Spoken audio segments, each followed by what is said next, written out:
Hello, and thank you for clicking on this help video. So on this example, we have that the height of a rocket bottle from launched from the ground is, what's that? Is given by the function h of x. So this function here represents the height, where h is the height and x is going to be the time in seconds. So let me highlight that stuff. So h represents the height of this rocket bottle. And the h is gonna, I'm sorry, that's the h. Then the x is gonna be the time in seconds. And the question is asking us, using this equation here, how many seconds after launch will the bottle rocket reach its maximum height? So we're looking for the value of x. Now, because this value of a is a negative number, and I do need to make a correction here, there should be a 0.4. All right, so negative 4.9 is negative, then that means that it's going to open upwards, again, having a maximum. So, and what we're looking for is the x value to essentially the vertex of this parabola. Now, we can just jump straight into Desmos and graph it, but this is why I avoid, again, using automatically Desmos and relying too much on the graph itself, because as you see right here, y equals, again, we have our function. The maximum is occurring, again, at this decimal value of 5.72499. And if you, let me plot that point, let me save it there. So if I go straight into that and rely on the decimal value that I get from the vertex, from the graph right there, this doesn't guarantee me that the fraction equivalency is the actual location of this point, okay? So this doesn't look like that's going to give me the exact answer, which is what I'm looking for. I'm looking for the exact answer. So it seems like there's more numbers after this 9, again, making this decimal longer. So let's find the exact answer by finding the x-coordinate of this vertex by using the formula that we use to find the axis of symmetry. So to find the location, again, the time that this is going to have its maximum, we're looking for the x-coordinate, which can be determined by using the formula we use to find the vertex. I'm sorry, the axis of symmetry, negative b divided by 2a. And since the values of a and b come from the equation, the a value is the leading coefficient, and the b value is the coefficient of our x term. So a, let's write it up here, a is negative 4.9 and b is 56.1.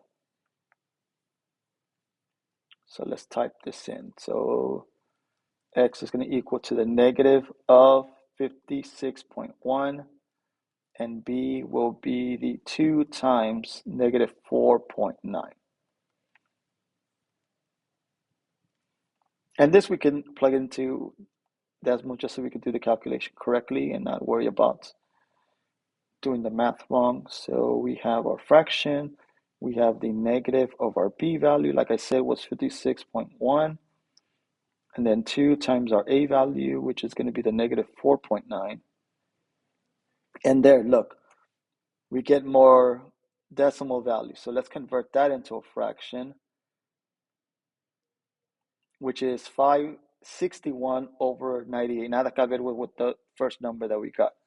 And again, this is a prime example why we shouldn't just jump straight into and rely everything for decimals to do. Because again, we didn't get all of the decimal values to get the correct and actual place of where this maximum is occurring. So the maximum value occurs at the x value of, and I already forgot the number, my goodness, 561 over 98. So 561 over 98. So there is your answer for the first part. Now to identify the actual maximum value, again, this decimal of 160.57194, okay, this is obviously not going to be the exact answer. Again, this is just approximating. There's obviously more decimal values after the 4 here, so we can rely on this decimal, nor obviously its equivalent fraction form.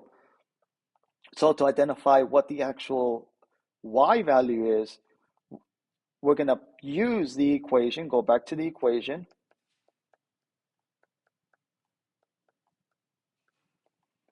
and we're going to replace the x values from the answer that we got for x.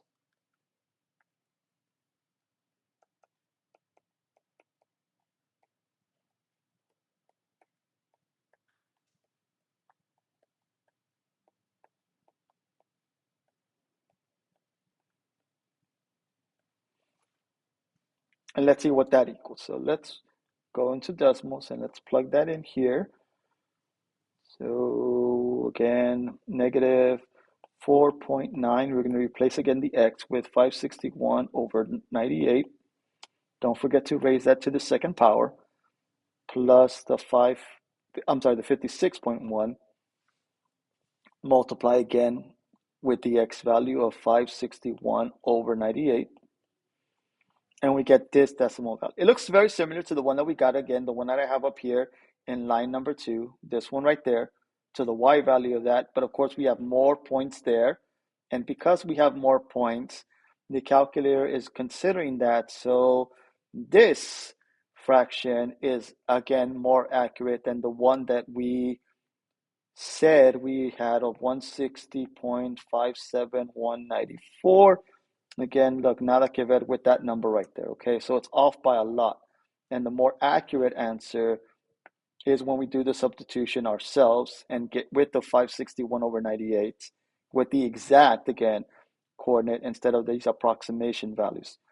And again, this is a prime example of why we should not rely everything again for decimals when we're looking for accurate answers. So 114,790. 721.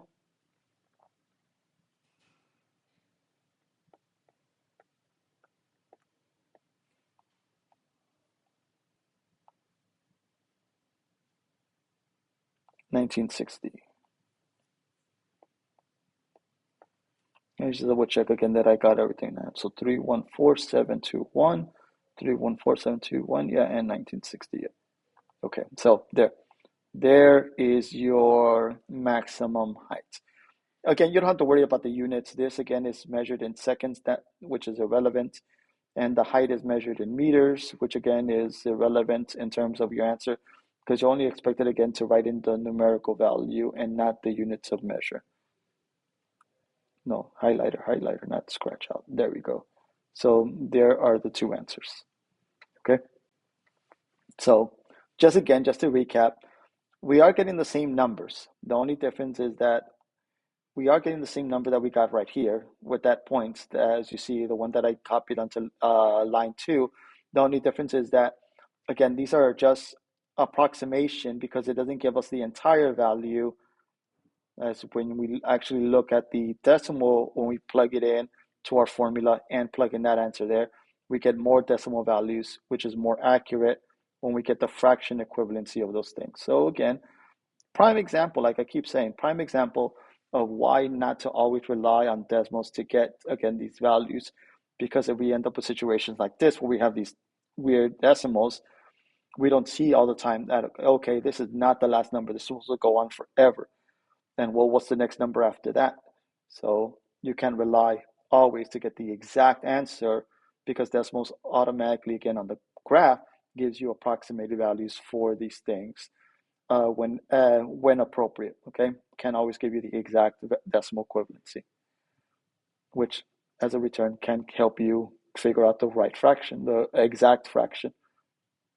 Okay, well, there you have your answers. I hope this video was helpful and I appreciate you watching.